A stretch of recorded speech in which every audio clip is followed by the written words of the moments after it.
Boa noite. Que bom que vocês estão aqui hoje. Obrigada pela presença. Saíram de casa nesse dia chuvoso, então vamos aproveitar.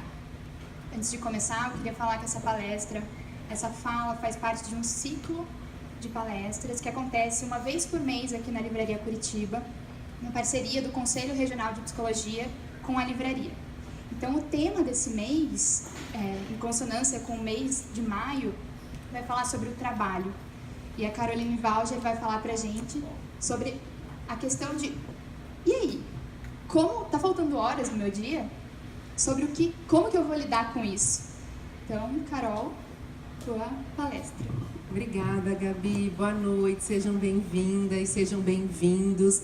Eu gostaria de começar a minha fala dizendo que nenhum de vocês precisava estar aqui. Porque se vocês conseguiram organizar um horário na agenda para estar aqui, é porque de alguma forma você já tem se preocupado em organizar a sua vida e estabelecer as suas prioridades, não é mesmo?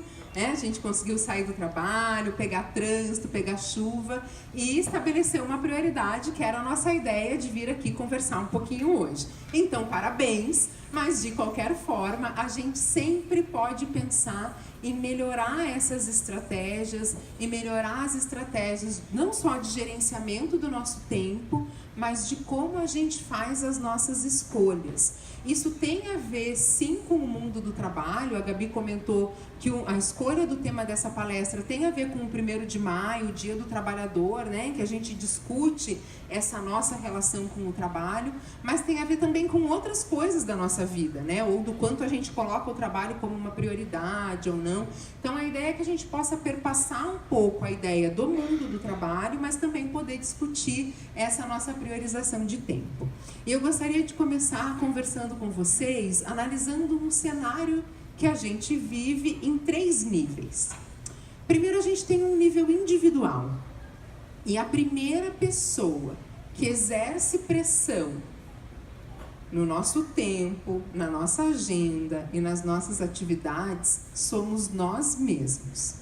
E nesse sentido, nós somos os nossos piores inimigos, não é? Porque a gente começa a se cobrar que a gente precisa ser bom, ou que a gente precisa ter sucesso, ou que a gente precisa ser bem-sucedido. Então, essas pressões começam dentro da gente mesmo. E, além disso, existe uma outra coisa para a gente pensar do quanto cada um de nós é diferente. Porque se eu perguntar para cada um de vocês o que significa trabalho, ou o que significa ter sucesso, ou o que significa ser uma pessoa bem-sucedida, ou o que significa ser feliz, certamente vocês vão me dar respostas diferentes. Mas então, de alguma forma, a gente vive numa sociedade com diferentes pessoas, tendo diferentes ideias e exercendo sobre si diferentes pressões. Então você precisa ter dinheiro, você precisa ter um trabalho, você precisa ser bonito, você precisa ter amigos, você precisa ter um carro, você precisa ter uma casa, né? E nós mesmos nos colocando algumas dessas pressões. E é o primeiro nível no qual a gente pode atuar, gerando alguma reflexão e alguma mudança de como você tem se tratado, do quanto você tem exigido de você mesmo. Mas daí a gente sai desse nível individual e vai para um outro nível, que é um nível dos grupos nos quais a gente vive. Nossas famílias, nossos amigos ou o nosso local de trabalho. Para quem trabalha em uma empresa ou em algum grupo, né? Tirando aqueles que trabalham sozinhos, que exercem daí uma dupla pressão, né? Como você mesmo e como seu próprio chefe. Em qualquer grupo que a gente vive, a gente também tem pressões. Sobre o que é ser bem-sucedido, sobre o que é bom de que você faça, ou você precisa ter mais tempo para mim, ou você precisa ter mais tempo para a nossa família, ou você precisa trabalhar mais, ou você vai ficar em casa hoje à tarde, que absurdo, né? Então a gente também tem um grupo no qual a gente vive que vai exercendo uma série de pressões e tem também uma série de compreensões sobre o que é ser bem-sucedido, ou o que é trabalhar, ou o que é manter um equilíbrio. E aí a gente tem um terceiro nível, que é um nível social. E aí, de alguma forma, nós vivemos na mesma sociedade, né? Que é uma sociedade que coloca sucesso como sinônimo de trabalho e sinônimo de dinheiro e não te permite pensar algo diferente disso. Portanto, você deve dedicar a maior parte do seu tempo para o trabalho e a maior parte da sua vida para o trabalho. Quando a gente começa a nossa vida educacional, nossa vida escolar, a gente já está dedicando um tempo para o trabalho. Porque, em geral, a nossa vida escolar visa nos formar para o mundo do trabalho. Quando a gente entra em ensino médio, em faculdade, isso vai se intensificando, né? Mas a gente passa uma boa parte da nossa vida numa dedicação para o trabalho, mesmo sem ter o trabalho.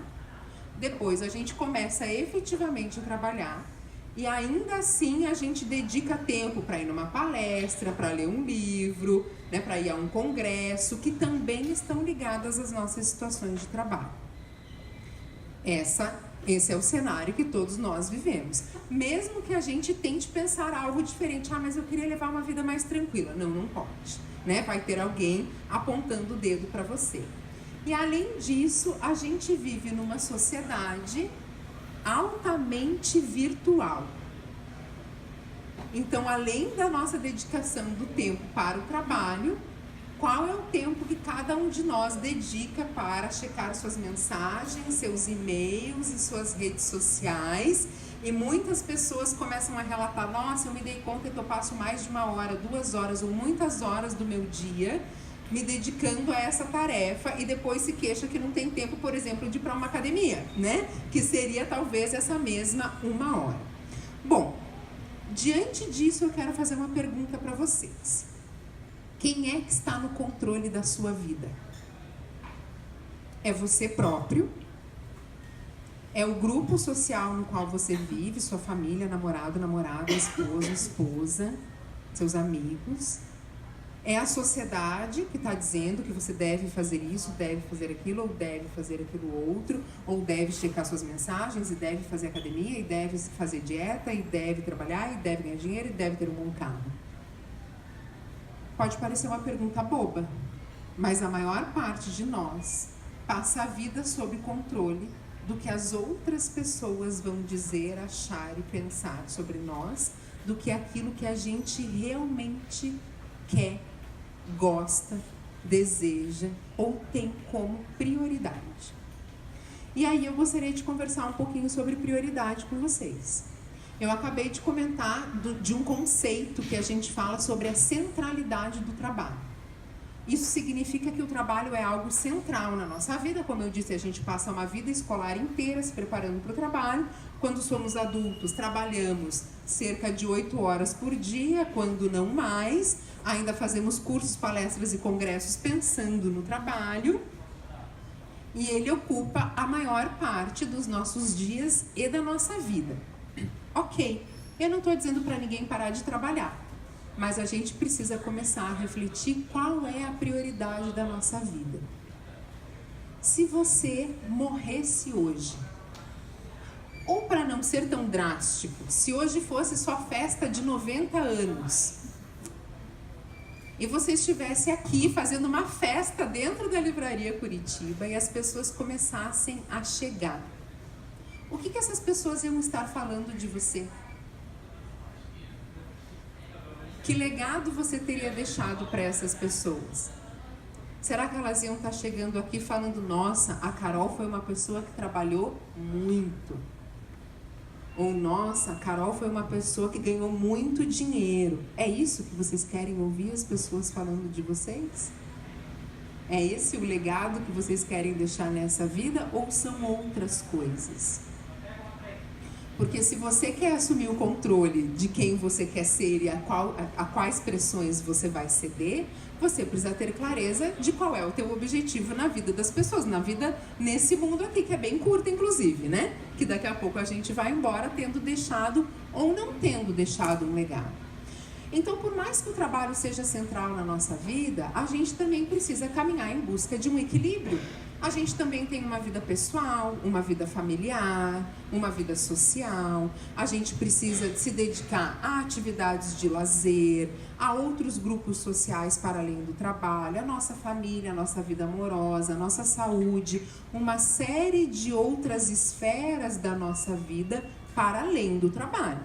para que a gente possa ter qualidade de vida, para que a gente possa ter satisfação, para que a gente possa ter saúde, para que a gente possa ter bons vínculos e para que a gente possa deixar um legado para além de, nossa, aquela pessoa era uma ótima trabalhadora. Me desculpem, eu até adoro trabalhar, né? Mas eu não gostaria que essa fosse a frase que as pessoas falassem no final da minha vida. Eu gostaria que elas lembrassem de mim por outros motivos. E como eu vou cativar outras coisas na minha vida se eu não tiver tempo para essas outras coisas? Ah, mas ok, eu preciso trabalhar, são 8 horas por dia, né? Tudo bem? E como você vai equilibrar o restante do teu tempo? Ou como você vai lidar com essa relação com o seu trabalho? E a grande pergunta é, para que você trabalha? O trabalho é o teu objetivo final ou ele é um meio que te permite alguma coisa? Porque eu garanto que aqui a gente tem pessoas que todo dia de manhã falam, eu tenho que ir trabalhar hoje. Ah, se eu ganhasse na Mega Sena, ou se eu me aposentasse, eu certamente não iria mais trabalhar. Todo mundo já falou isso alguma vez na vida, né? E aí, será que a gente tem que trabalhar? Alguém está obrigando a gente, né, com chibatadas a trabalhar? Ou a gente também está trabalhando por uma escolha? Alguns vão dizer, não, eu realmente não queria. E outros vão dizer, não, realmente eu gosto, eu quero trabalhar.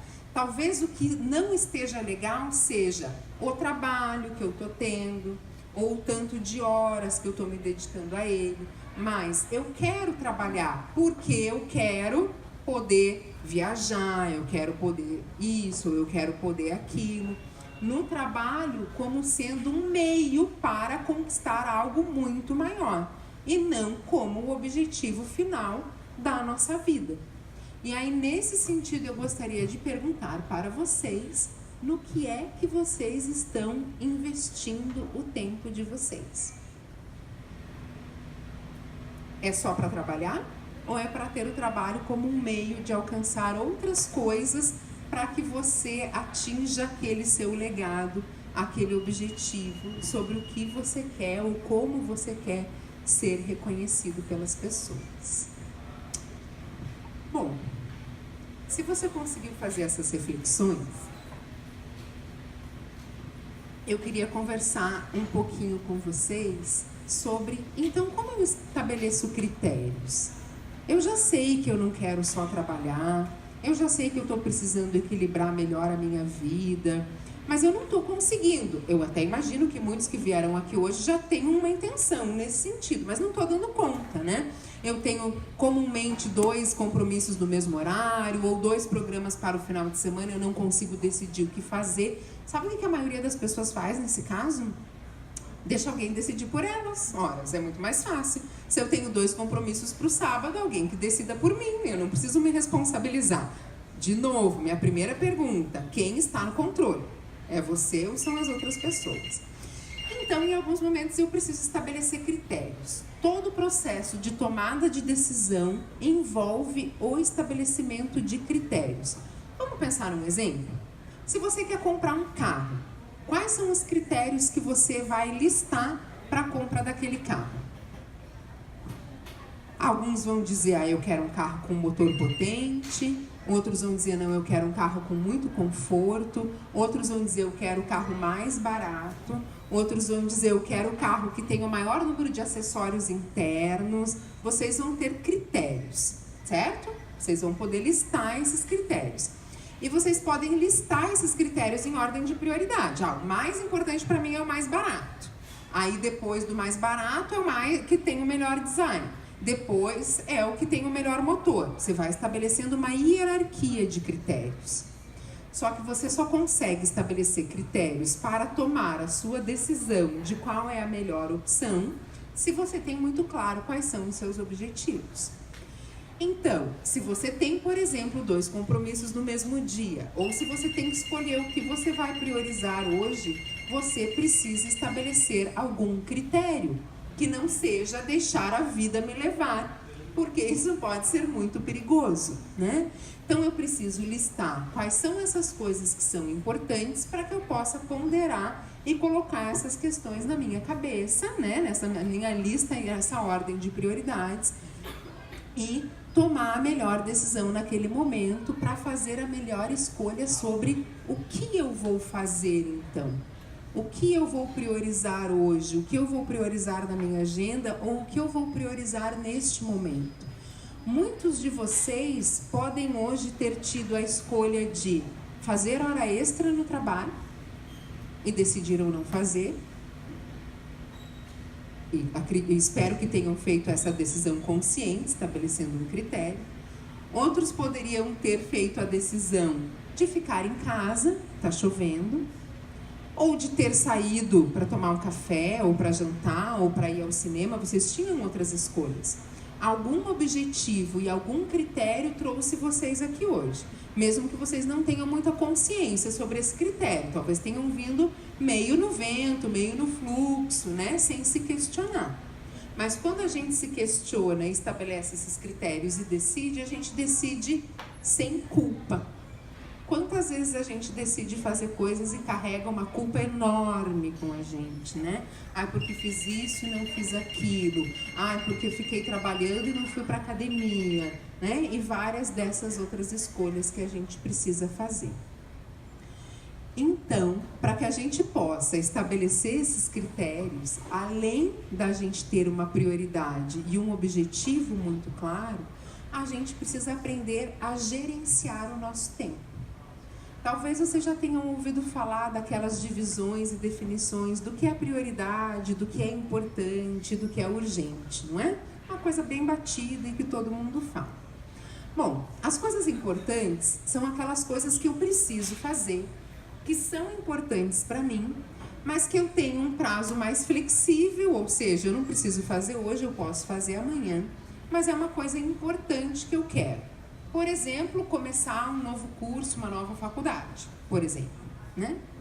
E eu tenho também as coisas urgentes, que são aquelas que não têm muito prazo e que precisam ser resolvidas naquele momento, tomar uma decisão naquele momento, por exemplo.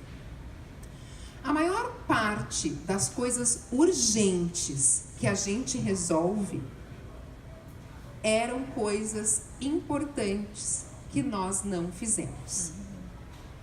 A gente não consegue mais lidar com o conceito de urgência. O que é urgência? Ou o que deveria ser urgência? É o inesperado. É uma notícia. É alguém chegar aqui agora e falar que está pegando fogo no shopping e a gente tem que sair correndo. É uma urgência. A gente não tinha como prever, né?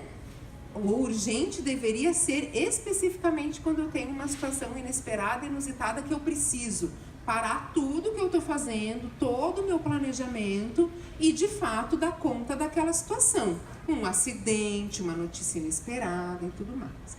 Mas essas coisas, essas quase fatalidades, acontecem muito pouco na nossa vida.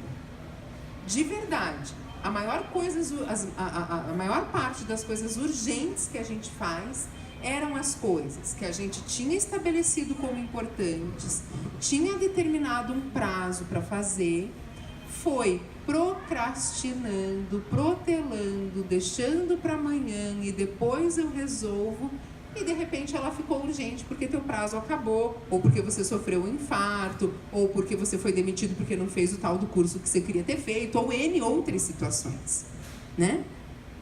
Então, se a gente olha para a nossa listinha de tarefas e começa a fazer essa divisão, já é um primeiro passo, uma primeira ferramenta muito simples da gente começar a organizar o nosso tempo para não enlouquecer e dar conta desse equilíbrio entre o trabalho e as demais esferas da nossa vida.